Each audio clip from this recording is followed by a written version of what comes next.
Hello listeners, Jordan here. I just want to let you know that you can listen to Nighttime early and ad-free on Amazon Music. Include it with Prime.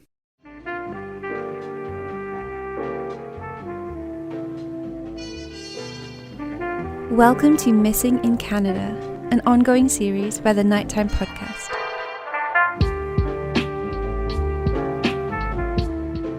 Hello listeners, and welcome back to Missing in Canada, an ongoing series by the Nighttime Podcast that explores the stories and circumstances of Canadian missing persons cases. In this episode, we're going to be discussing a story that'll take us back 3 months, to New Year's Eve. According to statements made to her family, 37-year-old military veteran Katrina Blagdon planned to ring in the new year with a quiet night at home with her boyfriend. However, the next morning when her family and friends were unable to reach her, they became concerned and reached out to her boyfriend. According to him, the couple went to bed together just before midnight, and when he woke up, she was gone. And now, after 3 months of searching, the only trail she seems to have left behind is in the form of unanswered questions and an army of desperate loved ones. Now let's get to it. Tonight, in this episode of Nighttime, Ashley Drake and I will present and discuss the disappearance of Katrina Blagdon.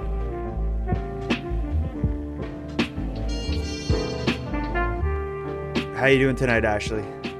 I'm good, thank you. How are you? I'm doing good. It's been a wild few days, been very busy. Had a snowstorm today and I had to shovel so much that I'm kind of miserable, but I'm glad to be in a warm room in my basement with a poppin' you. Yeah, I was lucky because my neighbor came over and snow blowed the driveway. Isn't that the best? Yeah. The longer you leave it, someone will just take pity on you. So, that's a life hack. Yeah. We're here tonight for a rather dark story that actually has a Nova Scotia connection. This we're going to be talking about the story of Katrina, seemingly more often known as Trina Blagdon. Is this story new to you, or have you come across Trina before?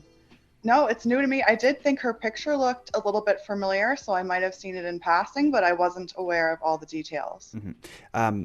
So I'm this very similar until the way I found out about this story is I got quite a few emails shortly after she went missing from listeners of the show who were connected with her in one way or another. That was like, Jordan, here's the story. You should, talk about this on your show.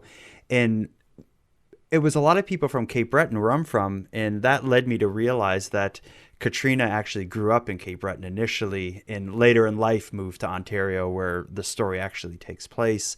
But but shortly after she disappeared and I was getting those emails, I put a post up on my social media, just with like a missing persons poster sort of thing that I made just to kind of get it out there. And it was that really opened the floodgates, where I was getting tons of people like writing like, oh my God, I know her. I had no idea she was missing. So it seems like just my show, since so many listeners are in Nova Scotia, it just, I guess the kind of the audience crossed over from people who listen to my show and people who may have known Katrina Blagdon earlier in life. Also, the another thing is she's ex-military, and something about that, military people really stick together.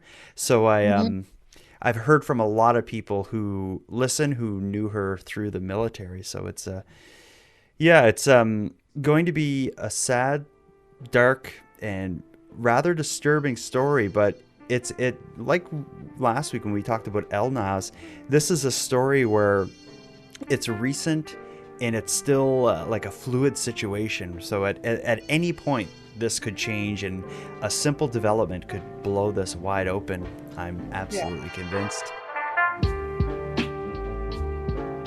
Her mama needs her. She's one of my babies, and I love her so much. 37-year-old Katrina, or Trina Blagdon, was last seen New Year's Eve. Her boyfriend told her family he and Trina went to bed together in their St. Catharines home the night before. When he woke up, she was gone. I can't understand how somebody can vanish in thin air like that. Trina's family is from out of town and have been staying in the Niagara community since early January. We drive around sometimes for 5-6 hours a day. Trina's family says there's been an overwhelming amount of support from the Niagara community and beyond. You cannot believe that there are so many people that are so generous with big hearts that are saying, we're going to find her. We will not stop till we find her. And those are the words that you need to hear right now. Trina's family says they still have hope. We're not going to stop. We will not stop. Well, let's start at the beginning with some basics, just to kind of set the scene for as we go through the timeline. But Katrina, again, more often known, it seems, as Trina Blagdon, when we get into the story, she was last seen on New Year's Eve past, so December 31st, 2021. She's a mother of two. As far as physical characteristics, she's white, short. She's 5'4". I guess that's short, is it? Be short for a man, is Yeah, it? average, I think, for a woman. Maybe. Average, okay. Yeah, well, maybe a little shorter than average. Okay. All the missing persons posters and whatnot describe her having a slim build. I would describe it as an athletic build. When I see photos of her, she looks like she could kick butt if someone messed with She her. looks like she's in extremely good shape, yeah. Yeah. From one photo to another, she seemed to have a slightly different look as far as like hairstyle, but overall dirty blonde hair, and she has several tattoos. And any art that I use for this episode and any of the missing persons posters generally will include her arms, where she has quite a few tattoos, but none that are like so prominent that you would describe it as like, you know, if you see someone with this, just heavily tattooed on her arms at least. But I mentioned her having a connection with Cape Breton. She actually grew up in Glace Bay, Cape Breton, and left at one point. I'm not entirely certain why she left Cape Breton, but I do know that shortly after leaving, she began a career in the military. She had a 14-year career that included a tour of Afghanistan. So this isn't the kind of like weekend warrior military sort of thing. She was straight up like, you know, at war in Afghanistan. I believe even the majority of the time that she was serving, she was living in Ontario. But after retiring, or I guess I don't know if retire is the word, but after leaving the military around 2015, she moved to St. Catharines in Ontario. And that's where she started living, I guess you would call it like her civilian life, her life outside of the military. The military type, they're like a certain breed that, and I don't think I have any close friends that are military people, although I live in Halifax, which is very much like a military city, it seems. Anyone close to you in the military? No, not at all. Okay. No. We're just lame. Yeah, we're not cut out for that. I'm not tough enough to have friends that are in the military even. No. But Trina, I mentioned like she was the real deal, served in Afghanistan, 14 years in the military. She left the military with a very common scar people take with them is her later life was plagued with PTSD, post-traumatic stress disorder, as a result of experiences she had in the military. And based on what I read and what her family have shared, it seems to be a pretty extreme case. She really struggled with it. That said, she has a lot of friends and family and people that, you know, can advocate for her and help her through the dark times. But it's any description that I've come across of her that it seems to be brought up as kind of a defining characteristic of her later life after leaving the military. And I don't think that's completely uncommon. And no, I think that's totally to be expected from anybody that serves overseas or, you know, just in the military in general, or, you know, first responders. Yeah. And it's, I can't even imagine it. I was actually, with everything that's going on in the world right now, I've been thinking more and more about war and all these things. And I just, like, I guess some people are cut from a different cloth. I know, like, I could not handle that. I'm such an indoor house cat. I need like my comfortable space, everything. I want to be able to like count on and rely on everything and have all these routines, the idea of like shipping off and going to Afghanistan and putting your life on the line, it's great that there are people who are brave enough to do it, Yeah. but And they sacrifice their mental health to do that. oh They yeah, know certainly. come back, right? Yeah. Yeah, and everything that I read seems to say that oftentimes they come back having sacrificed their mental health, and a lot of the support that should be there isn't always there. And there are people who fall through the cracks, of course, with PTSD. We have a public inquiry going on in Nova Scotia right now for an ex-military guy, Lionel Desmond, who came home from, I think, Afghanistan. And he had struggled so badly with PTSD, it seemed like he wasn't getting the help he wanted. And it eventually led to a murder-suicide where he lost his life along with other members of his family. And that's now going through I don't know if the word would be the courts, but there's a public inquiry being held in Nova Scotia to determine like how this happened and, you know, what holes, what cracks he was able to fall through. But anyway, it's PTSD is a real serious issue for a lot of first responders, for military men and women, and just for anyone who, you know, takes the tough road through life, it seems. But she was a person who struggled with that. However, as I said, she seemed to have a really good support system there. She has a family who she, all accounts is very close with, 2 teenage sons. So she had a lot connecting her to, you know, to family and life. And I'm sure a lot of this would have helped with dealing with the PTSD. And I should also, just to further set the scene, is despite struggling with PTSD, what I've read is that in the weeks and months prior to her disappearance, she was said to be kind of like having a really good spell of time, mainly because one thing she was really excited about is she went back to school to study administration. Which is kind of a vague topic. I'm not sure exactly what type of administration or what she was studying, but she ended up just completing the course just a bit prior to her disappearance. But this course was something she was really excited about. So, you know, despite her struggles, things were working out. She had a plan in life. She and that plan, I should also mention, being a Cape Bretoner, her plan included she was considering selling her house in St. Catharines to move back to Glace Bay in Cape Breton. That was something that was, you know, on the horizon, possibly this spring. She was considering doing that. So when you know, if things had worked out differently, her house would probably be on the market right now. Yeah, now's the time to do that. Yeah, absolutely. Well, I don't know. And no hard feelings, though, for people from Glace Bay. But having been there many times, I don't know if it's ever a great time to move to Glace Bay. But she likely had some roots there, so she probably had a pretty good reason to go. Now, we'll start getting to the events that lead up to her disappearance. And the way I thought we could tackle this is follow the timeline more so from the parents' point of view, or from her family's point of view, rather than exactly chronologically, because I think following from her family's point of view tells a little bit different of a story, and I think maybe a more accurate one. So again, the majority of what we're going to discuss will occur on New Year's Eve of this past year, 2021, and New Year's Day and the days after that.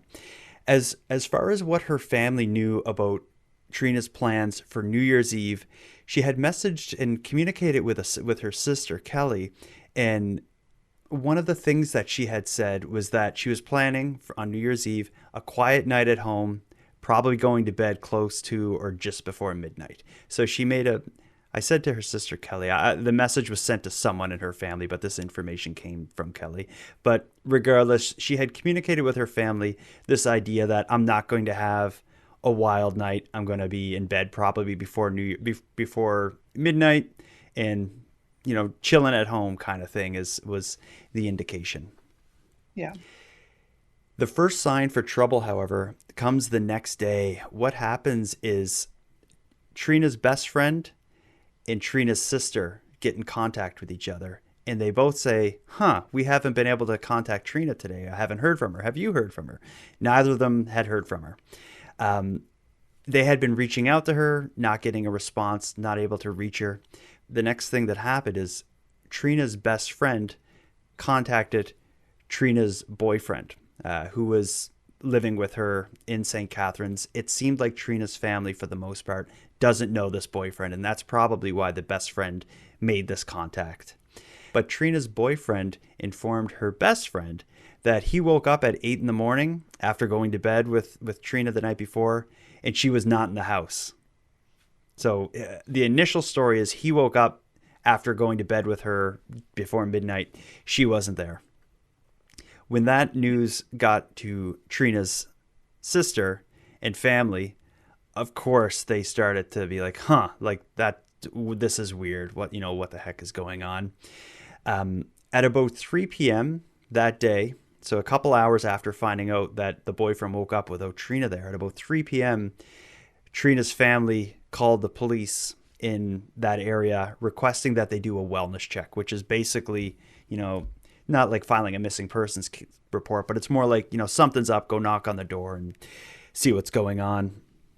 But that didn't give much information. They did do a wellness check at 8:30 at night, so almost 12 hours from when they found out that he woke up without her there. When police went to the house that Trina owned and her boyfriend lived in with her, there was no answer at the door. So yeah, it was 5.5 hours from the time that they called and then when they did the wellness check. So I don't know if that's a normal time for a wellness check, or I guess if it wasn't urgent, like, I don't know. I think like if a grown woman, the day on New Year's Day, there's like, I'm sure those police didn't take that call. They weren't freaking out right away. But it's in hindsight, oh man, I wish they had gone right there. Because it's like that day, this one day of New Year's Day is so important on this. Anyway, so that all happened on New Year's Day. At 8:30 p.m., the police knock on the door. Boyfriend, Katrina's not home. No one's there. The next day around noon is when they actually file a missing persons report. So on January 2nd is when she's actually reported missing. At this point, the family knows nothing and haven't had contact with the boyfriend. All they know is that, according to him, he woke up on New Year's Day. She wasn't in the bed.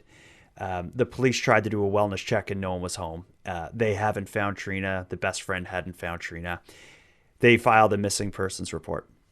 Now, some of what we'll get into now is going to be kind of speculating on what happened. We don't know exactly the exact timeline, but we have a pretty good idea of who said what and when. But when the missing persons report is filed, the police are able to contact the boyfriend to at least get some information. Whatever he told them led to the police stopping at a sub shop, like a place that's not Subway, but like a place that sells subs in the area, and getting CCTV footage that shows around 6 p.m. on New Year's Eve, December 31st, around 6 p.m., Katrina and her boyfriend go to the sub shop. They're in Katrina's car. She has like a lime green SUV. The boyfriend's driving. She's in the passenger side seat. They go in the car, in the building, get the subs, come back, and drive off. It turns out that this will go down at this point as the last known whereabouts in footage and photos of Katrina. And the reason I said like I don't know the exact timeline is I don't know exactly what he said to lead the police to find this CCTV footage, but presumably he told them, that the night she went missing, we went to this sub shop. And that'll become the story a little bit later, but kind of the first step in the investigation and the first kind of clue or detail that comes up is this piece of CCTV footage. And sadly, there's not a whole lot more of a trail even left behind. It's the boyfriend's story, as will eventually come out, is that the evening of New Year's Eve, they go to the sub shop, and the video corroborates that. They come back home from the sub shop and play cards, I think, or board games.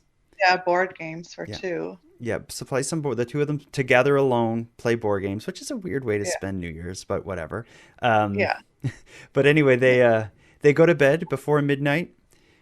Nothing odd is going on, according to him. the next morning when he wakes up, she's not in the bed. However, all of her stuff is still there with the exception of her cell phone. I think that was the only thing that she normally would have with her that was missing.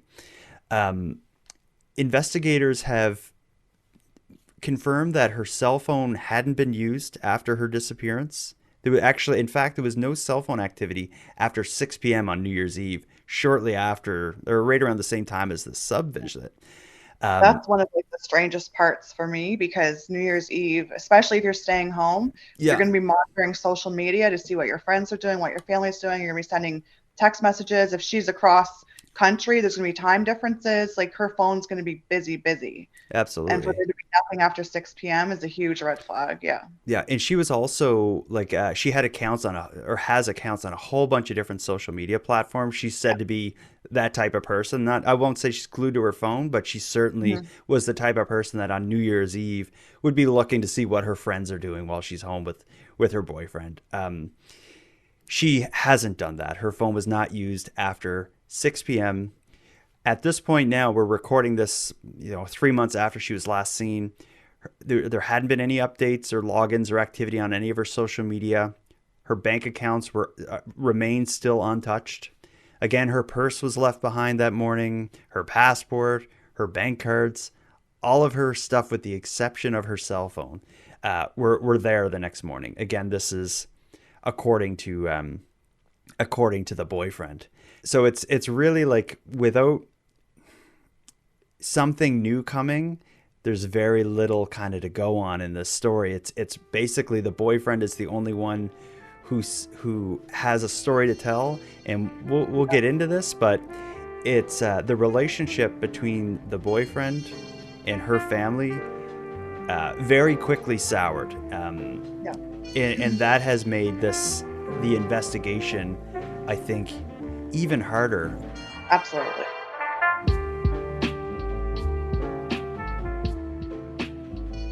The majority of her family, if not all of Katrina's family, had not ever even met this boyfriend. Their first meeting with him was when they came to St. Catharines to join in the search after her disappearance.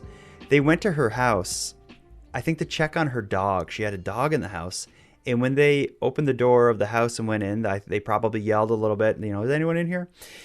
House was empty with the exception of the dog, but there was, it was obvious the dog hadn't been outside for a while because he had been using the bathroom. The dog had been using the bathroom in the house. They end up taking the dog. The house was empty, and it a couple days later, they went back to get stuff for the dog, like toys or whatever that the dog would need. And when they get to the house, the boyfriend is there with another friend, and it seems to very quickly devolve into an argument, primarily between not the boyfriend, but the boyfriend's friend and Katrina's family. I haven't heard what exactly was said, but it seems like there was a lot of bad language and a pretty intense blow up. That played out there, and it's at this point that when this happens, this is a couple days after she had gone missing. Her family kind of confronts the boyfriend, like, tell us what happened. Tell us what happened. And it's at that point that he tells the family finally, this is what we did on New Year's Eve. We went to the sub shop, played board games, went to bed. I woke up. So that's really the first time they've actually heard him. The first time they met him, but the first time they heard him tell the story. But I just think when I read about this encounter at the house, I just can't imagine it, like if my partner went missing or something and their family came, I just can't imagine it going like that. I can't put myself in that position. You would do everything you could to make them feel comfortable. Their daughter, their sister is missing. You were the last person to see them. You would want to give them all the information that you could and be friendly. If you were just meeting them for the first time under such tragic circumstances, you think you would be, very empathetic towards them. But you would think. But it gets even worse because what ends up happening is, so the boyfriend is in her house that Katrina owned. The boyfriend doesn't own the house. Mhm. Katrina's family, who's in the area now from away searching, they have to get, they're like renting a place. They can't stay at the house because the boyfriend's there. Um, Another thing that happens is the boy. So remember, I told you they went once, got the dog. They came, checked in again, have a blow up with the boyfriend. The next time they go to the house, he actually changed the locks. So that's Yeah. nasty. But another thing that he did, I mentioned earlier that Katrina had two teenage boys. One of her kids is now of driving age and wanted to get her Jeep. She had a lime green, or has a lime green SUV or Jeep that's like her baby. I've seen many photos of her in it, so it's obvious that it's her thing. Her son wanted the vehicle. They asked the boyfriend to leave it at the house. He didn't. They had to give like a written request for like, can you bring her car to her house so we can get it? He Yeah. still didn't do it. They eventually, I believe that part of it is settled, but what I've read, but it seems that it's being handled like as a civil case. I believe the family has a lawyer involved in kind of separating him from her house and her stuff. So Yeah. basically, like that side of things is pretty ugly. The It is. the boyfriend hasn't been involved in searches, and there have been many searches. He was in there's a Facebook group where there's a lot of members, people who know Katrina, people who live in the area. He was in the Facebook group, but not active. He was just kind of lurking for a little bit, and then he's since left the group. Yeah. So it's not looking Yeah. good. And um, His behavior is not only suspicious, it's just very, very bad behavior. It's atrocious. It's just mhm. he isn't helping them at all. He was really at this time the person that was closest with her.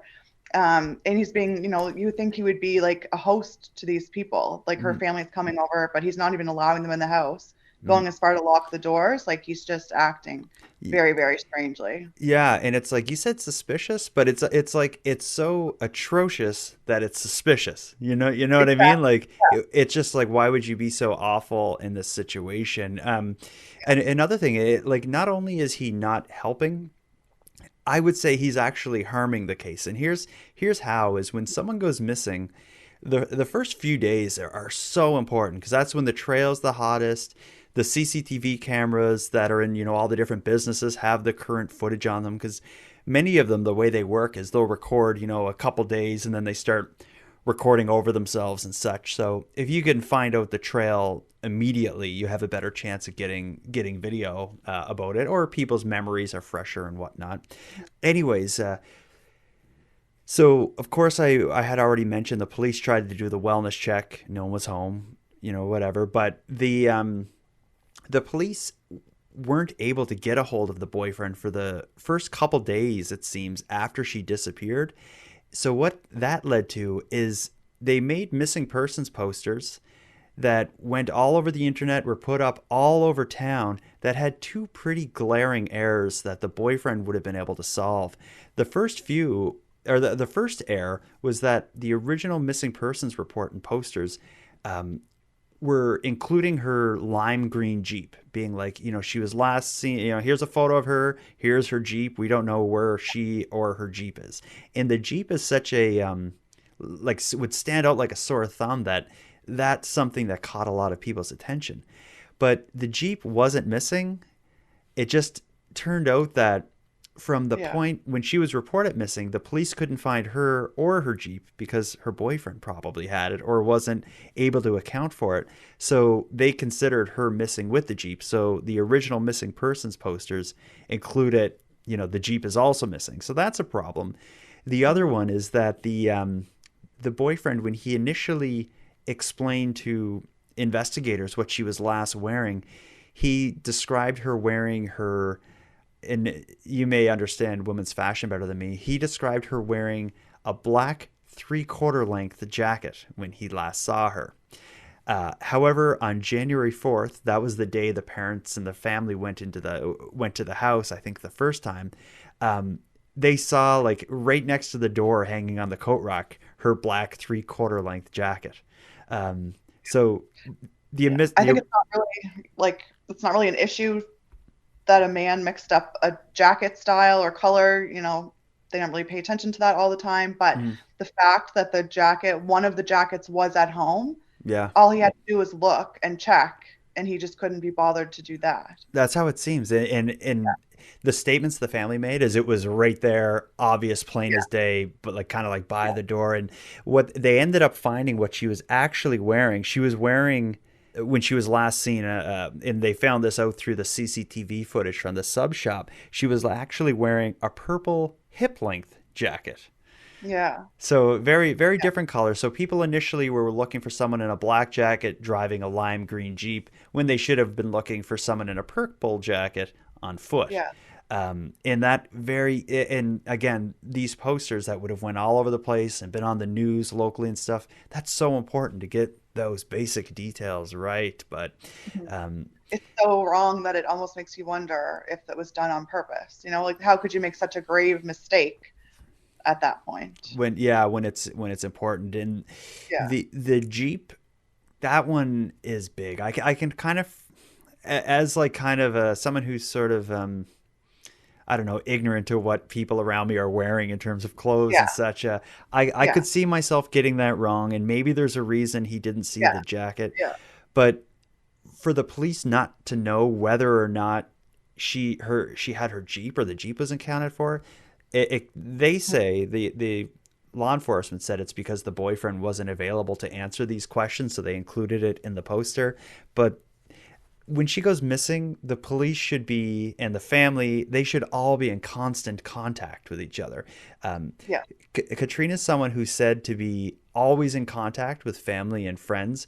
And immediately her family seems to, they believe something's up, something bad is happening right from the very beginning. So there's no reason why they're not all in contact, other than it seems that the boyfriend is the one who's kind of, And you'd almost think that maybe if they weren't able to contact him and she's missing, the police at that point might have been like, hey, I wonder if this guy's missing too, you know? Mm-hmm. Yeah. It doesn't add up. I think at this point, and this is me reading between the lines of what I see in the Facebook group that the family maintains, where they share information about, news articles about Katrina's case, but also information on the search and any new developments or leads. It's got to the point where the people in that group won't even use his name, because I think they're expecting like legal consequences. Possibly he's simply referred to as the boyfriend, and to just kind of gauge the mood in that room / group, he's very much looked at suspiciously, and I understand that. I haven't been able to learn much about him, other than I've seen people say he's a hunter who is familiar with firearms and in kind of that lifestyle. But this is just kind of coming from people who seem to have a vague or like a once removed kind of connection with the people in this story. But I think it's probably smart for the family to kind of back away and let police handle it, because I think in my opinion, it's at the point where like he should be answering some tough questions to the police, because what's publicly known about her story and his involvement doesn't make sense. People don't go to bed at, just before midnight on New Year's, and then at some point throughout the night get up and just grab their cell phone and walk off and disappear without just to talk it through the kind of the worst cases. If she was kind of going to go away to like, get away from life or something, you'd think she would take her lime green Jeep. Why would you walk off in the cold? Yeah. And if she was good. Yeah. ID, like, just a wallet. She didn't take any of that stuff. Yeah. Or if she was going to go meet with someone for some reason, again, you'd bring your wallet or something. You wouldn't just, it just Money. doesn't, it might something, or your vehicle. It just doesn't seem to make sense. And also, why would you sneak off in the middle of the night when you're laying in bed with your partner like this? Just nothing about the story makes sense. I can't understand. And I don't think he really questioned, like he woke up at 8 a.m. and said that she wasn't there, but he didn't really question that, right? Until someone contacted him. Yeah, it was Trina's best friend and sister first realized They weren't able Yeah. to reach her. When the best friend contacted the boyfriend, it was then he said, "Yeah, I woke up this morning and she wasn't here." Yeah. I'm thinking, So like, are you not panicking? yeah. Yeah. I, Something's off. it's something's up. Yeah, I don't know, but it's at this point, it certainly looks to be it just seems like there's something's going to happen. More details have to come out. People can't just walk off like that. Hmm. And it's not something that, like, Katrina wasn't kind of like a transient sort of person. It's described as extremely out of character for her to walk off or to not tell anyone where she was going or to simply not be in contact with family. So I Yeah. think investigators themselves have told the family this is being treated as a suspicious, disappearance, Yeah. like, like something is going on here. Yeah. Where it's at this point in terms of the present day investigation, 3 months out from her disappearance, is there was one unconfirmed, or I believe two unconfirmed sightings, and this isn't uncommon for a missing persons case. When the posters start going up, someone thinks they saw something. Hers are she was reported to be seen walking in the area of Martindale Road and Van Sickle Road North a few hours after she was last seen. So two reports of her, people seeing her just walking a few hours later, but it could have been anybody. These are unconfirmed reports, basically Yeah. tips that came in. And again, if you go around town right now and put up pictures of anybody and a phone number to call if you saw them, you're going to get some people who may have seen them, like that's just kind of Yeah. human nature. And the point of that is, to give investigators somewhere to go and look and check CCTV for and whatnot. But they haven't found any trace of her. What they're looking for, they being law enforcement, is they're requesting anyone in the area, in the St. Catharines area, who would have dash cam video security footage, specifically between 8 p.m. on December 31st and 6 p.m. on January 2nd. They want to get access to that to see what's on there, and and that's I guess what else can they do at this point? There's no digital kind of trail left behind. I'm sure Yeah. there's a lot of an investigation going on behind the scenes about the people around her, but it could be something like a little piece of video or a photo someone took. Luckily, you would think, like, on New Year's, everybody's taking pictures and filming everything. So, Yeah. that it's kind of like a good, if you're going to be looking for video and such, that's kind of a good Yeah. night to. And her vehicle is like so noticeable too. It's not, you're not looking for like a silver car Yeah. And or a green mhm. Jeep, right? Yeah, and although the vehicle's accounted for, who knows where it was in this time frame, Yeah. and if she had a purple jacket on, like a woman in a purple jacket driving a Yeah. lime green Jeep, that should stand out. Yeah. Mm. Yeah. But it's a very sad story. Her family is frantically searching for her. They are desperate for information. They've spoke to the media several times. Most recently, the two family members of Katrina sat down with Crime Stoppers, I believe, and gave a very heart-wrenching interview about her. That just, I guess, gives us a window to look into what they're dealing with. But I think overall, Katrina is someone who lived a life of service, met some struggles at the end with PTSD, but by all accounts, she had it under control. She was dealing with it. She had a support system. Whatever happened to her seemed to happen sometime after 6 p.m. on New Year's Eve, after going to this sub shop. Yeah. I think the answer's there. It's just a matter of someone who knows something coming forward. Maybe that is the boyfriend. Maybe it's the boyfriend's friend who was there in the days after arguing with her family. Or maybe it's someone who just saw something unusual happen on the sidewalk as they drove past. But a case like this can't stay cold for long. I think something's going to happen. Yeah. If it's not already in the works.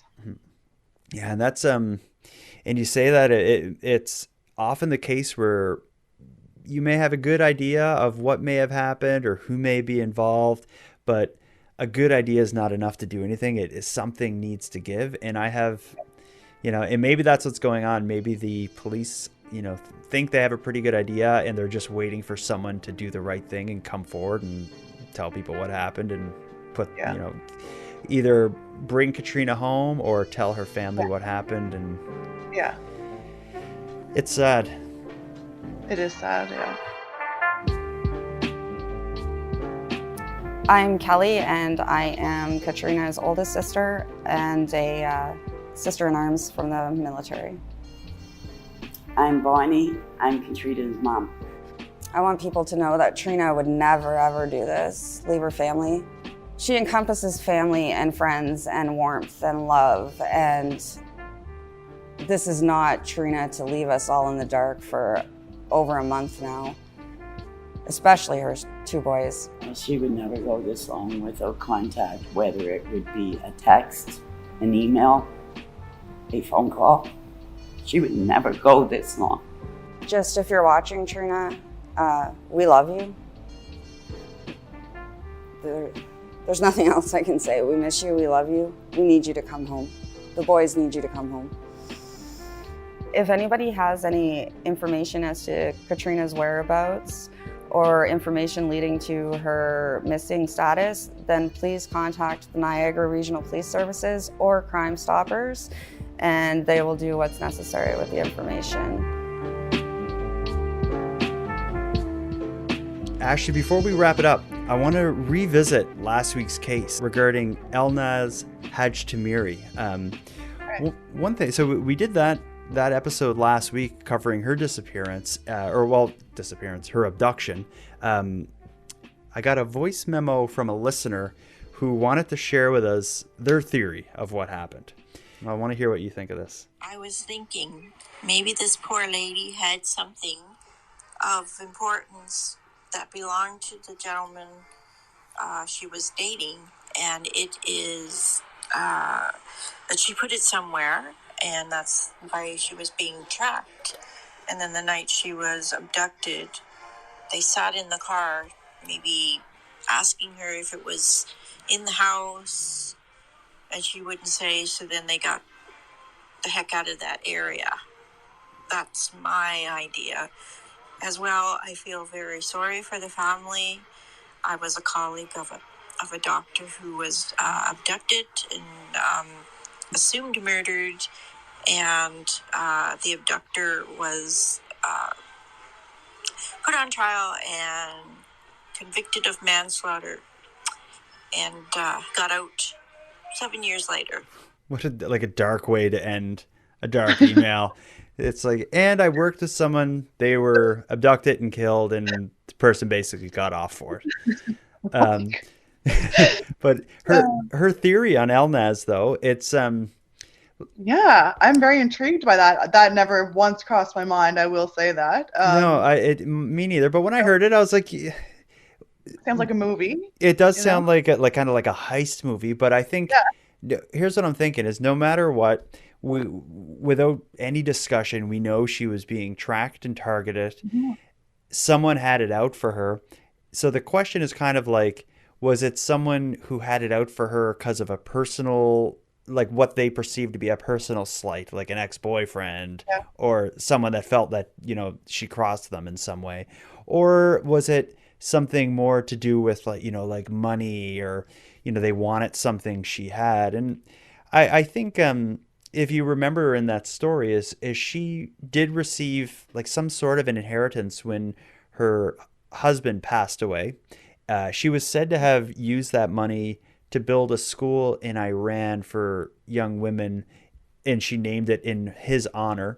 So I'm just thinking there's maybe some money that she would have had, but she didn't seem like it doesn't seem like she was rich or anything like that. But I guess it doesn't take much money to make people do crazy stuff. But what it seems to me is whoever took her and wanted this to happen, I don't believe it was the two people who showed up dressed as police officers or the two people who attacked her with a frying pan. I believe they were either like Working. paid by someone or connected with someone, because she didn't know who these people were. Yeah. So the idea that she had access to something that these people wanted, maybe. Yeah, I don't know. The only thing, It's a very interesting theory, but yeah, the only thing though is I think it got so far by the time that she left home and was like basically in hiding in Wasaga Beach. You'd think if it was something simple, like they wanted the ring back, or something like that, she'd probably just give it back. I'm sure she knew she was in deep. yes, especially if where they're in the car for the 1 to 2 minutes, I think that she would have told them where it was, or given it to them, and then they could have released her at that time. I don't think, like, if they knew what she had, they probably wouldn't have taken her with them. Like, as far as criminality goes, that's a big step to take. So and that's what makes it seem like a personal thing, like where it's more like, it seems more about vengeance and than it does about getting money or some kind of crime thing. I agree. I want to thank you for joining Ashley and I in our discussion surrounding the disappearance of Katrina Blagdon. For those listening who'd like to become more involved in Katrina's story and the search for her, I've added links in the episode description for some resources. Most significantly, I'd recommend you check out the very active Facebook group maintained by her family and loved ones. I'm sure they'd love to see you join, as at this point, they need all the help they can get finding Trina. And with that, I'll wrap up this episode of Nighttime, but before we part, I want to give some thanks. First, a big thanks to Ashley Drake for sharing another evening with me and with the listeners of Nighttime. I'd also like to thank Monty Datta for contributing the music in this episode. It's a piece called Noir, Tokyo.